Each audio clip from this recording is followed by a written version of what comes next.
श्रीगणेशाय नमः। गजाननं भूतगणादिसेवितं कपित्थजम्बोफलचारुभक्षणम् उमासुतं शोकविनाशकारकं नमामि विघ्नेश्वरपदपङ्कजं। दुकूलचोरं नवनीतचोरं राधिकाया हृदयस्य चोरम् अनेकजन्मार्जितपापचोरं चोराग्रगण्यं शिरसा नमामि। बोलो श्री कृष्णचंद्र भगवान की जय। परमा एकादशी। श्री युधिष्ठिर बोले, हे जनार्दन, अब आप अधिक माह की कृष्ण पक्ष के एकादशी का नाम तथा उसके व्रत की विधि बतलाइए। श्री कृष्ण बोले, हे राजन, इस एकादशी का नाम परमा है। इसके व्रत से समस्त पाप नष्ट होकर इस लोक में तथा परलोक में मुक्ति मिलती है। इसका व्रत पूर्वोक्त विधि से करना चाहिए और भगवान नरोत्तम की धूप दीप नैवेद्य पुष्प आदि से पूजा करनी चाहिए।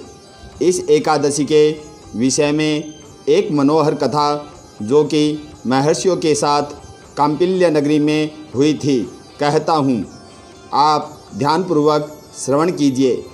कांपिल्य नगरी में सुमेधा नामक एक ब्राह्मण रहता था।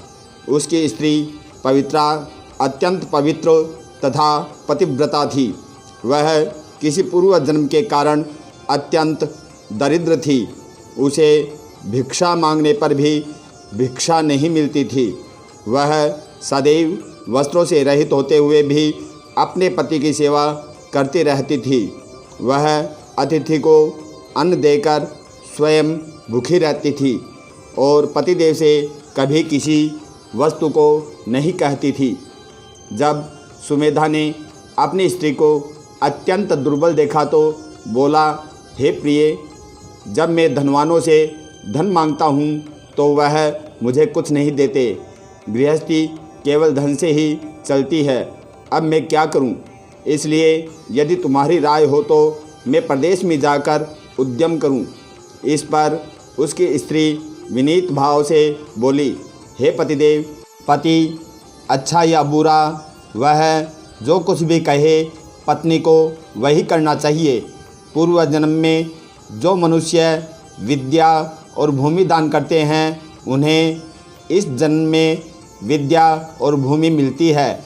यदि कोई मनुष्य दान नहीं करता है तो भगवान उसे केवल अन्न ही देते हैं। मैं आपका वियोग सह नहीं सकती। पति रहित स्त्री की संसार में माता पिता भ्राता ससुर तथा संबंधी आदि निंदा करते हैं। इसलिए आपको इसी स्थान पर रहना चाहिए। एक समय कौंडिल्य मुनि उस जगह आए। उनको आते देखकर सुमेधा और उनकी पत्नी ने उन्हें प्रणाम किया और बोले, हम आज धन्य हैं। आज हमारा जीवन आपके दर्शन से सफल हुआ। उन्होंने उनको बैठने को आसन तथा भोजन दिया। भोजन देने के पश्चात पवित्रा बोली, हे मुनि, आप मुझे दरिद्रता का नाश करने का उपाय बतलाइए।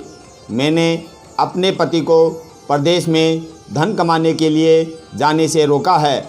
मेरे भाग्य से आप आ गए हैं। मुझे पूर्ण निश्चय है कि अब मेरी दरिद्रता शीघ्र ही नष्ट हो जाएगी।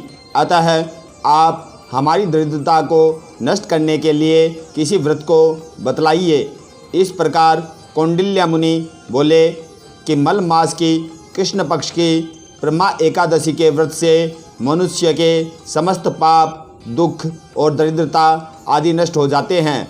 जो मनुष्य इसका व्रत करता है वह धनवान हो जाता है। इस व्रत में नाच गाना आदि सहित रात्रि जागरण करना चाहिए। कुबेर को महादेव जी ने इसी व्रत के करने से धनाधिपति बना दिया था। इसी व्रत के प्रभाव से सत्यवादी महाराज हरिश्चंद्र को पुत्र स्त्री और राज्य प्राप्त हुआ था। उस मुनि ने उसको एकादशी के व्रत की समस्त विधि कह सुनाई। वह मुनि फिर बोले, हे ब्राह्मण जी, पंचरात्रि व्रत इससे भी अधिक उत्तम है। परमा एकादशी के दिन प्रातःकाल नित्य कर्म से निवृत्त होकर विधिपूर्वक पंचरात्रि व्रत आरंभ करना चाहिए। जो मनुष्य 5 दिन तक निर्जल व्रत करते हैं वे अपने माता पिता और स्त्री सहित स्वर्गलोक को जाते हैं। जो 5 दिन तक संध्या को भोजन करते हैं वे स्वर्ग को जाते हैं। जो मनुष्य स्नान करके 5 दिन तक ब्राह्मणों को भोजन कराते हैं उन्हें समस्त संसार के भोजन कराने का फल मिलता है। इस व्रत में जो घोड़े का दान करता है उन्हें तीनों लोकों का दान करने का फल मिलता है। जो मनुष्य उत्तम ब्राह्मण को तिल सहित दान करता है वे तिल की संख्या के बराबर विष्णु लोक में रहते हैं। जो 5 दिन तक ब्रह्मचर्य पूर्वक रहते हैं वे देवांगनाओं के साथ स्वर्ग में भोग करते हैं। हे पवित्र, तू अपने पति के साथ इसी व्रत को करो, इससे तुम्हें सिद्धि प्राप्त होगी और अंत में स्वर्ग को जाओगी। कौंडिल्य मुनि के कहे अनुसार उन्होंने परमा एकादशी का 5 दिन तक व्रत किया। व्रत समाप्त होने पर उसने देखा कि एक राजकुमार उसके सामने खड़ा है। राजकुमार ने उन्हें एक उत्तम घर जो कि सब वस्तुओं से सजा हुआ था रहने के लिए दिया। राजकुमार उसको एक ग्राम देकर अपने महल को चला गया। दोनों इस व्रत के प्रभाव से इस लोक में अनंत सुख भोग कर अंत में स्वर्ग लोक को चले गए। श्री कृष्ण बोले, हे राजन, जो मनुष्य परमा एकादशी का व्रत करता है उसे समस्त तीर्थों, दानों आदि का फल मिलता है। जिस प्रकार संसार में 2 पैरों वालों में ब्राह्मण, 4 पैरों वाले में गो और देवताओं में इंद्रराज श्रेष्ठ हैं, उसी प्रकार महीनों में अधिक मास उत्तम है। इस महीने में पंचरात्रि अत्यंत पुण्य देने वाली है। इस महीने की पद्मिनी और परमा एकादशी भी श्रेष्ठ है। उनके व्रत से समस्त पाप क्षीण हो जाते हैं।